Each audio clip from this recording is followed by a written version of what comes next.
En el Evangelio de Mateo, el capítulo 16, hoy considerando un poco la ocasión, hablando de la obra final de nuestro Señor Jesucristo, quiero compartir con ustedes las declaraciones fundamentales de Jesús a sus discípulos previo a los días finales de su ministerio terrenal en esta tierra.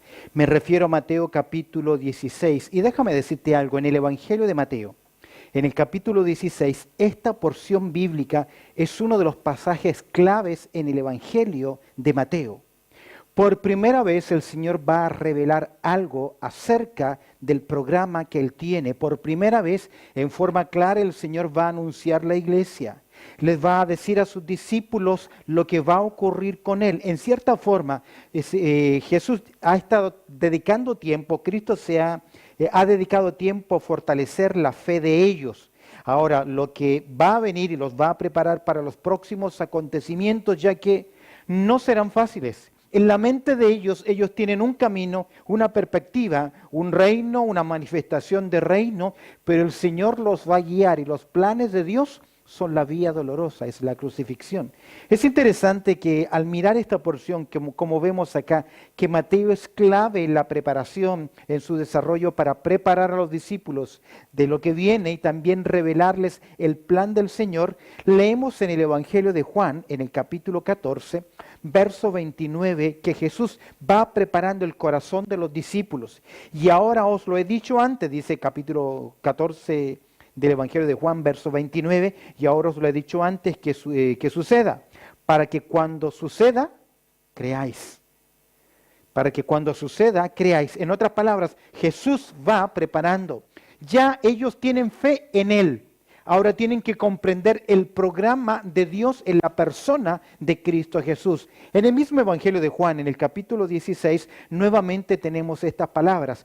Estas cosas os he hablado. Es decir, Jesús instruyó a sus discípulos para que no tengáis tropiezo. En otras palabras, para que entiendan, para que comprendan. Ahora, ¿cuáles son estas declaraciones fundamentales de Jesús a sus discípulos preparando el camino de la crucifixión?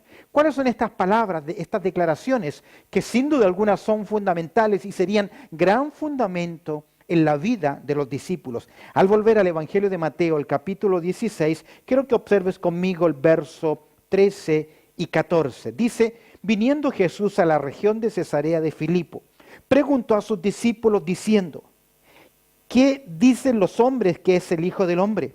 Ellos le dijeron, uno Juan el Bautista, otros Elías, otros Jeremías o alguno de los profetas. Y él les dijo a vosotros, ¿quién decís vosotros que soy yo? Respondiendo Simón Pedro dijo, tú eres el Cristo, el Hijo del Dios viviente. Lo primero que vamos a observar aquí es la gran pregunta que Jesús hace a sus discípulos. Normalmente las preguntas de Jesús tienen un propósito pedagógico.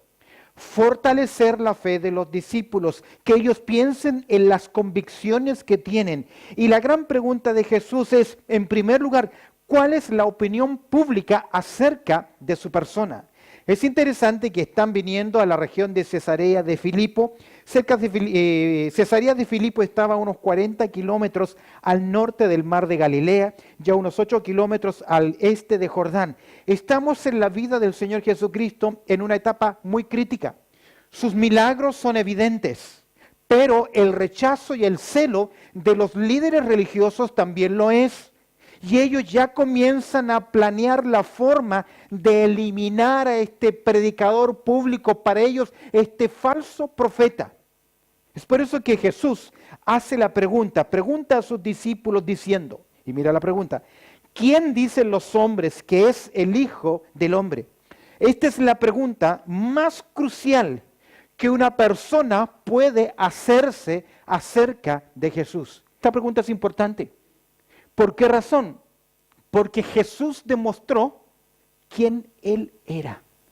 Todas las enseñanzas de Jesús, todos los milagros de Jesús apuntaban a una cosa. Yo soy aquel que se anunció por años en las profecías del Antiguo Testamento. En otras palabras, yo soy el Mesías, pero algo ocurrió en la opinión pública. Algo ocurrió en el corazón de los hombres. Algo ocurrió en sus ojos. Nosotros conocemos el Evangelio de Juan. En el capítulo 1, verso 11, que dice, a lo suyo vino y los suyos ¿qué? No le recibieron. ¿Cómo no pudieron ver sus señales? Aun cuando Juan el Bautizador está en la cárcel, él también duda y manda a preguntar, ¿eres tú el que ha de venir? Y la respuesta de Jesús fue, díganle lo que ustedes están viendo, señales.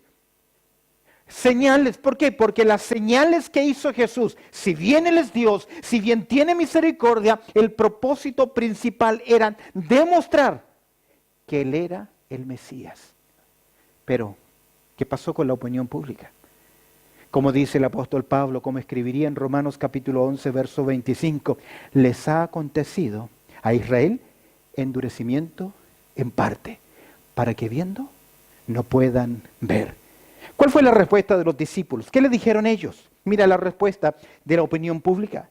La gran pregunta, la opinión pública. En primer lugar, ellos le dijeron, la respuesta de los discípulos es múltiple, son variadas.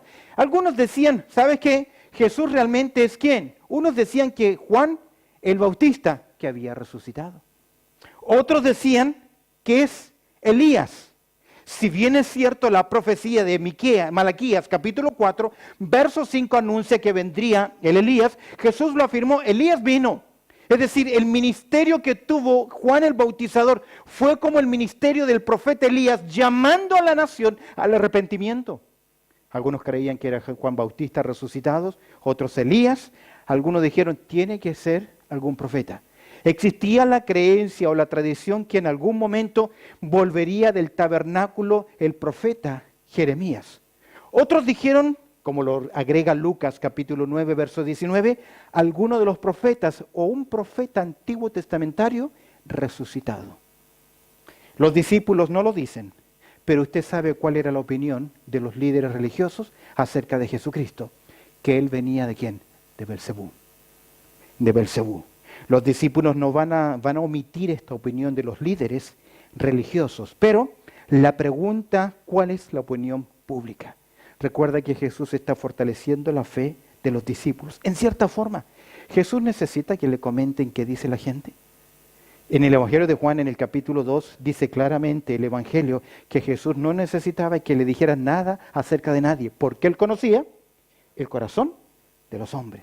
Y aún también sabía lo que ellos iban a hacer. Pero ahora la pregunta es diferente. Ya no es la opinión pública, ahora es la opinión personal.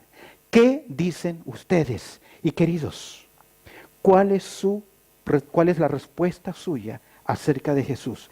Tal vez lo que nos están oyendo en el día de hoy, la pregunta es la misma.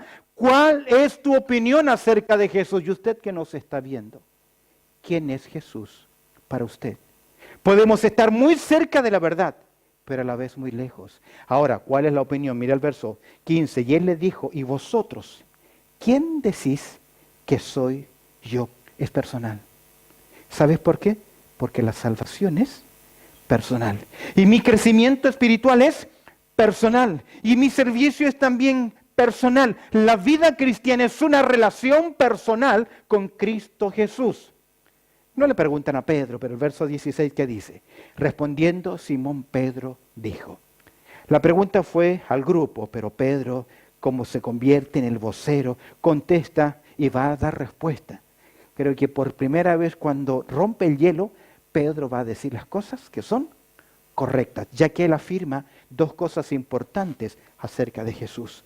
Él reconoce que Jesucristo es el Mesías. Pedro le dice, tú eres el Cristo. Tú eres el Mesías, Machías. Tú eres el ungido. Tú eres la esperanza de Israel. Tú eres de quien habló el Salmo capítulo 2, que Jehová dijo, mi hijo eres tú. Pídeme que te daré por herencia las naciones. Es lo que Pedro presenta en su mensaje en el día de Pentecostés, en el capítulo 4, su sermón, cuando él habla acerca de Cristo. Él es el Mesías, él es el ungido. Y déjame decirte algo. La palabra Cristo, Mesías, Mashiach, significa ungido. Porque era la gran práctica en el Antiguo Testamento derramar un óleo, derramar un aceite sobre aquellas personas que ejercían un oficio público dentro de la nación de Israel. Por lo general, se ungía a los sumos sacerdotes, a los profetas y quienes serían monarcas en Israel. Y esto es interesante, Porque Pedro está reconociendo que Jesús es rey, que Jesús es profeta, que Jesús es el sacerdote. Y a la luz de las Escrituras y en el ministerio de Cristo, vemos esos oficios en Él. No solamente tú eres el Cristo, sino algo muy importante para los discípulos. Porque si usted estudia bien las profecías, el que ha de venir es Jehová de los ejércitos. En otras palabras, Dios mismo. Aun cuando Zacarías dice, traspasarán mis manos, sus manos traspasaron, está hablando de la propia persona de Cristo Jesús. Ahora Pedro le dice, no solamente creo que tú eres el Cristo, sino que también yo he llegado al convencimiento que tú eres el Hijo del Dios viviente. Ahora, déjame decirte algo.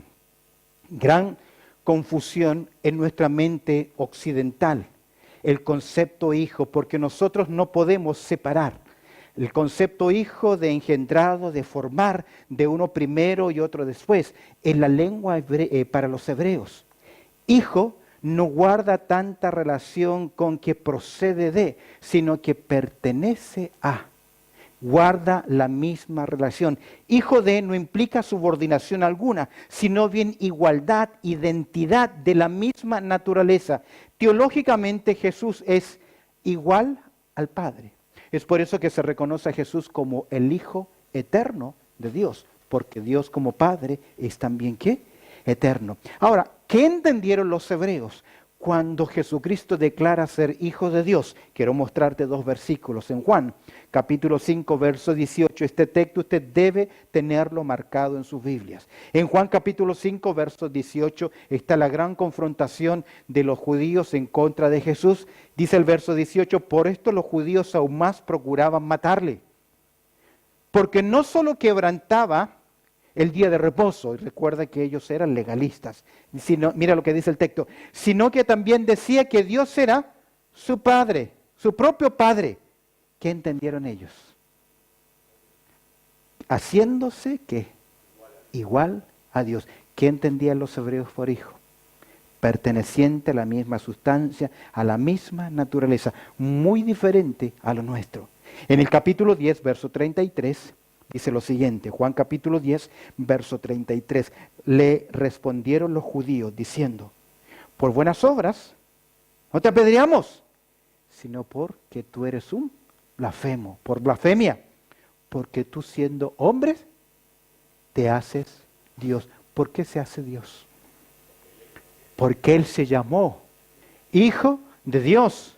Y ellos entendieron perfectamente lo que Jesús estaba haciendo. Es interesante.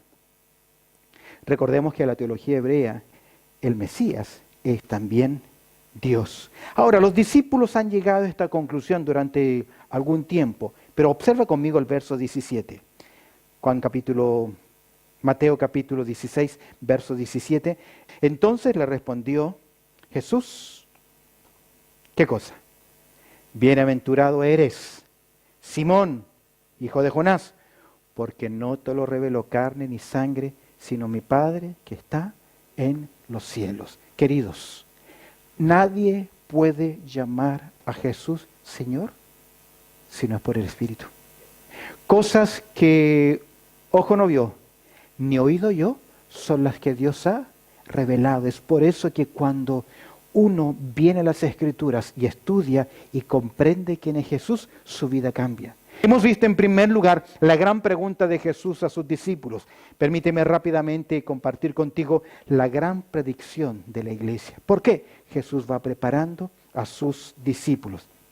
Dice el verso 17, y respondiendo verso 16, Simón Pedro, tú eres el Cristo, el Hijo del Dios viviente. Entonces le respondió Jesús, bienaventurado eres Simón, hijo de Jonás, porque no te lo reveló carne ni sangre, sino mi Padre que está en los cielos. Y dice ahora, y yo también te digo que tú eres Pedro, y sobre esta roca, por primera vez, Jesucristo afirma algo. Dice, edificaré mi iglesia. Al mirar este texto vemos que el Señor profetiza. Toma una palabra del griego clásico, eclesía. La palabra eclesía jamás fue utilizada en la literatura griega para hablar de religión, para hablar de culto, para hablar de un grupo que adora a Dios. ni siquiera en el círculo pagano se utilizaba ese término, sino que sencillamente la palabra eclesía significa llamados, separados, tomados aparte. Se traduce a veces como asamblea, porque se utilizaba en el mundo griego cuando el senado o un grupo que tenía que dirimir, tenía que tomar una decisión, se les llamaba, se les convocaba eclesía, se les llamaba, se les convocaba para tomar una decisión. Jamás un término religioso, pero Jesús toma esta palabra para designar ¿a quién? A los llamados del mundo, para designar a los creyentes, ya no los creyentes del Antiguo Testamento, sino ahora los creyentes en Cristo Jesús, que serían llamados por el Evangelio, que serían santificados por la obra del Espíritu Santo para formar parte del nuevo pueblo del Señor. Y es interesante que Jesús dice, edificaré mi iglesia. Hasta ese momento la iglesia no estaba. ¿Sabes por qué? Porque aún él tenía que comprarla con su propia sangre. Es Pablo en Hechos capítulo 20, verso 28. Es Efesios, Colosenses, que nos enseña que la iglesia es un pueblo redimido y que Cristo es la cabeza y que el cuerpo es la iglesia. Pero esto no podía ser hasta su muerte, su resurrección y ascensión a la gloria. Y el ministerio actual del Espíritu Santo. Y aquí vemos cómo se va hablando acerca de la edificación de la iglesia. Y déjame decirte algo, Jesús afirma, y las puertas del Hades no prevalecerán contra ella. Es decir, que mientras Jesucristo no venga a buscar la iglesia, esta es indestructible. El Imperio Romano, en sus primeros 3 siglos, persiguió a muerte a nuestros hermanos. Cuando uno estudia la historia de la iglesia, hay 10 persecuciones clásicas. Diocleciano dio la orden diciendo, extinctum nominum Christianorum, el nombre del cristianismo será destruido. Pero no pasó mucho tiempo hasta que la iglesia siguió creciendo. Justino Mártir dijo lo siguiente, la sangre de los mártires es la semilla de la iglesia. Cuando Roma mataba a un cristiano, Dios levantaba 10. Cuando asesinaban a 10 cristianos, Dios levantaba 100. Y cuando quemaban vivos al pueblo del Señor en el circo romano, Dios seguía levantando a su pueblo porque las puertas del Hades no pueden destruirla ni detenerla hasta que Él venga. Es por eso que la iglesia existe. Ahora, no todas las congregaciones son grandes, numerosas, pero donde está tiene el sello de la protección del Señor y las puertas del Hades no prevalecerán contra ella. Tronos y coronas pueden perecer. De Jesús la iglesia siempre habrá de ser. Nada en contra suya prevalecerá, porque la promesa nunca faltará. ¿Qué dice el himno? Firmes y adelantes, huestes de la fe, sin temor alguno que Jesús nos ve, porque Él es la cabeza de la iglesia. Y Él le dijo, yo la voy a edificar. Donde se predica el Evangelio, donde se enseña la sana doctrina, donde se predica la palabra de Dios, ahí Dios está obrando y Él añadirá a su tiempo los que han de ser salvos. Aún más, Jesucristo en esta predicción de la iglesia, hemos visto la gran pregunta, la gran predicción de Jesús que le edificaría la iglesia, la forma de la entrada de la iglesia. Dice el verso 19 a Pedro, a ti te daré las llaves del reino de los cielos. Término que ha producido confusión. Cuando le dice Jesús, tú eres una piedra pequeña, yo soy la roca sobre la cual he edificado la iglesia, el Señor le da un encargo a Pedro. Y es interesante que Pedro tiene esta gran misión porque una llave significa abrir algo.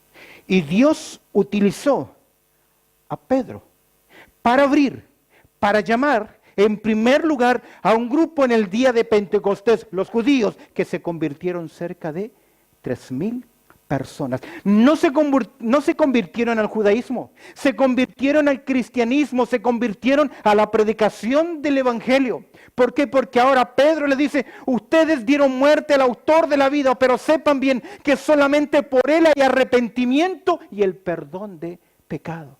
Y ellos preguntaban, ¿qué podemos hacer? ¿Qué haremos? Creer en el Señor Jesucristo. Fue llevado a Samaria. Pedro y Juan llegan a Samaria para confirmar que la entrada a los samaritanos. Recuerda que los samaritanos ya no son 100% ¿qué? Judíos. Y en capítulo 10 del libro de los Hechos, Pedro vuelve a llevar las redes. No quería hacerlo, porque él es un judío celoso y le costó entender que el evangelio no era exclusividad de la nación de Israel. Y él por primera vez le predica ¿a quién? A un gentil, y este gentil viene a Cristo Jesús. Todas las conversiones anteriores son de trasfondo religioso. De esta forma, él se convierte a Cristo Jesús. Es interesante, Pedro mismo lo dijo en Hechos capítulo 15, verso 7. Varones hermanos, vosotros sabéis cómo ya hace algún tiempo que Dios escogió que los gentiles oyesen, y mira lo que dice, por mi boca la palabra del evangelio y creyesen. Y mis queridos, ¿cuál es la forma de la entrada a la iglesia? Responder al llamado del evangelio. Es el Espíritu y es la iglesia. Son tus manos, son mis pies, son tus labios. Es la obra nuestra con el Espíritu Santo que llama al pecador. Si bien es cierto, sabemos que Dios designó a personas para ser salvos de la eternidad. Pero así como Dios eligió a personas, también hay un plan para alcanzarlos. Pablo en Romanos capítulo 10 dice, ¿cómo creerán sin haber quien les predique? ¿Sabes cuál es la gran desgracia que yo creo de algunos creyentes? Que se van a ir al cielo sin jamás haber llevado a una persona a los pies de Cristo. Eso sí que es una desgracia. Porque la única razón por la cual estamos acá en esta tierra es para predicar el evangelio. Somos embajadores de este gran mensaje. La edificación de la iglesia, la forma de la entrada de la iglesia. Es por eso que le dice, todo lo que atares en esta tierra será atado en los cielos, y todo lo que desatares en la tierra será desatado en los cielos. ¿Sabes qué significa esto? Que cuando predico el evangelio y esa persona recibe a Cristo como su Salvador personal, yo puedo asegurar, tú ahora eres un hijo o una hija de Dios. ¿Por qué? Porque el que cree en el Hijo, ¿qué dice? Tiene vida eterna. Pero el que no cree en el Hijo no verá la vida, sino que la ira de Dios está sobre él. No significa que yo te declaro ser salvo, porque usted y yo no lo somos. No podemos hacerlo. Pero si una cosa sabemos, que el que cree en el Hijo tiene vida eterna. Segundo, no vendrá condenación. Tercero, ha pasado de muerte a vida. Y esa es la seguridad que yo puedo darle a cualquier persona que viene a Cristo Jesús, recibiendo a Jesucristo como su Salvador personal. Hemos visto la gran pregunta de Jesús, la gran predicción de la iglesia. Veamos rápidamente el gran programa para revelar. Aquí hay algo significativo y cerremos ya la porción. Al mirar el verso 20, hay algo acá que el Señor va a prohibir, porque comienza un nuevo programa. El gran programa a revelar. El gran programa a revelar es la obra de Cristo en la cruz. Al mirar el verso 20, observa conmigo la prohibición. ¿Qué es la prohibición que tienen ahora? Entonces, mandó a sus discípulos que a nadie dijesen que Él era Jesús, el Cristo. ¿Cómo es eso?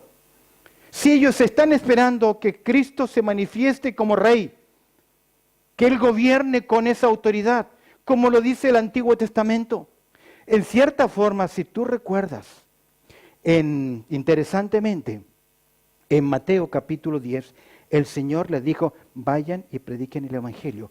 ¿Solamente a quién? A las ovejas perdidas de la casa de Israel. ¿Por qué? Porque tienen que presentarlo como Rey, pero aquí hay un cambio de programa. Entonces mandó a sus discípulos que a nadie dijese que Él era Jesús, ¿quién? El Cristo, el Rey, el Mesías. Ya no quiere ser anunciado como Mesías. Ahora Él quiere ser anunciado como el Cordero de Dios. Es interesante. Jesús va a decir a sus discípulos que si el grano de trigo no cae a la tierra, Juan capítulo 12, verso 24, de cierto os digo. En griego dice amén, amén. Así sea, así sea. De cierto os digo que si el grano de trigo no cae a la tierra y muere, queda solo. Pero si muere, lleva mucho fruto. ¿Qué estaba diciendo Jesús? ¿Cuál es el cambio? ¿Cuál es la nueva revelación? Que Él debía ¿qué? Morir. Mira el padecimiento, verso 21. ¿Qué dice? Les prohíbe mandar que le presenten como rey. Observa el verso 21. ¿Qué dice? Esto es clave para marcar en nuestra Biblia. Desde entonces, ¿notas el cambio? Primero era presentado como rey. Ahora ya no más. Desde entonces, desde ese momento que Él anuncia a la iglesia. Ahora la iglesia únicamente sería formada solo por su obra en la cruz. Mira el texto. Desde entonces comenzó Jesús a declarar a sus discípulos, y quiero que observes acá el padecimiento. Comenzó a declarar a sus discípulos que le era necesario ir ¿a dónde? A Jerusalén. Desde entonces comenzó a declarar a sus discípulos que le era necesario ir a Jerusalén. ¿Por qué? Mira el propósito. ¿Cuál es el propósito? Padecer, sufrir. Pero mira el propósito. En primer lugar, el sitio. ¿Dónde debía ir? A Jerusalén. Mira el propósito. Ir a Jerusalén, ese es el sitio. Segundo lugar, mira el sufrimiento y padecer mucho. ¿De quiénes? De los ancianos, de los principales, de los sacerdotes, de los escribas. En otras palabras, los líderes religiosos. Los líderes fueron los que rechazaron al Mesías. Y esto es clave, porque ellos eran responsables de guiar a la nación de Israel. Es por eso que en una ocasión Jesucristo mira a la nación de Israel y dice, yo las veo como ovejas que no tienen que pastor. Tenían líderes, pero no eran pastores. No les alimentaban, no les cuidaban, no les protegían. Eran ciegos, guías de ciego. Es por eso que en Mateo capítulo 23 Jesús utilizó una palabra fuerte. Hipócritas, hipócritas, hipócritas. Sufrir y finalmente la secuencia. ¿Qué? Ser muerto, pero el Evangelio no queda ahí. Es por eso que no tenemos un Cristo acá. Porque un Cristo sería, con un Cristo acá sería un crucifijo. Cruz fijo a la cruz. No, Jesús ya lo dijo. Él iba a morir, iba a ser sepultado, pero gloria al Señor, al tercer día Él iba ¿a qué? A resucitar. Y se lo dijo. Y ser muerto y resucitar al tercer día. Pero como veremos este fin de semana, no creyeron. Pero el Señor les va a revelar el gran programa, la prohibición, el padecimiento, el propósito de Jesús. Mira el proceder de Pedro, siempre Pedrito. De una buena, ahora una mala. Entonces Pedro, tomando la parte, comenzó a ¿qué? Como un buen amigo. ¿Comenzó a qué? A reconvenirle. ¿Sabes qué le di? Es que lo tomó de la solapa. Lo tomó y lo dijo, Jesús, mira, ¿cómo puedes estar diciendo que vas a morir? Es que muchas veces tus planes y mis planes no son los planes del Señor. Entonces Pedro, tomándole aparte, comenzó a reconvenirle diciendo, Señor, ten compasión de ti. En ninguna manera esto acontezca. Palabra interesante. Jesús siempre tuvo compasión por los demás. Por una viuda que lloraba a su hijo y le resucitó al hijo. Por gente que hacía 3 días que estaban con él y no tenían nada de comer, Jesús dijo, tengo compasión de ellos. De un par de leprosos que vinieron, él tuvo compasión, pero no podía mirarse a sí mismo con compasión, porque la compasión de Jesús era hacia usted y hacia mí. El consejo de Pedro, él mira la confrontación a Pedro. Pero él volviendo dijo a Pedro, y Jesús se dio cuenta que aún Satanás estaba utilizando a uno de sus discípulos, aquel que el Señor le estaba confiriendo las llaves. Quítate de delante de mí, Satanás. Me eres tropiezo, porque no pones la mira en las cosas de Dios, sino en quiénes, la de los hombres. ¿Y no es así el problema del hombre? En 2 Corintios 4:4, la Biblia dice que el Dios de este siglo cegó el entendimiento de quiénes, de los incrédulos, para que no le resplandezca la luz del Evangelio. Esa es la guerra espiritual, llevar el Evangelio de la luz a los hombres. Palabras, declaraciones fundamentales de Jesús a sus discípulos. Permíteme cerrar este tema con 5 preguntas. ¿Quién es para ti Jesús? ¿Quién es para ti Jesús? ¿Es Jesús el Salvador? ¿Es el Cristo? ¿Es el Hijo de Dios? ¿Qué es para la iglesia Jesús, su amante Salvador, su esposo? ¿Qué es para ti? Tal vez usted que me escucha, tú que me ves, ¿quién es Jesús para ti? ¿Estás viviendo la vida victoriosa que Jesús prometió a la iglesia? Porque las puertas del Hades no prevalecerán. Pero a veces somos vencidos porque no hacemos nada para la obra del Señor. Usted sabe, si el pueblo del Señor va manchando y usted se para ahí, ¿se convierte en qué? En un estorbo, en un problema. ¿Qué estás viviendo la vida victoriosa que Jesús prometió a la iglesia? ¿Has comprendido lo que hizo Cristo, lo que Él hizo por ti? ¿Sabes lo que Cristo espera de ti? ¿Usted lo sabe? No lo que usted cree. ¿Usted sabe lo que Cristo espera de usted? ¿Te estás oponiendo a los planes de Dios? ¿Justificándote con tu autocompasión? Cuidado, cuidado. Tú eres el Cristo, el Hijo del Dios viviente. Bendito Padre Celestial. Te damos gracias, Señor, por esta interesante declaración fundamental de Jesús a sus discípulos, donde encontramos revelada la iglesia, el plan a desarrollarse, lo invencible que es tu pueblo en comunión contigo, cuando tú la edificas. Señor, te pido que tú edifiques tu obra en esta tierra, extiendas tu reino, utiliza nuestros pies, nuestras manos, nuestros labios, nuestra boca, para llamar, Señor, a aquel que no conoce a Cristo como su Salvador personal. Y tal vez nos está dando este fin de semana esa oportunidad. Ayúdanos a llevar luz a aquellos que están ciegos y en tiniebla. Que la luz de Cristo Jesús, del Evangelio glorioso, ilumine sus vidas. Añade tu bendición a la reflexión del día de hoy. En Cristo Jesús oramos. Amén y amén.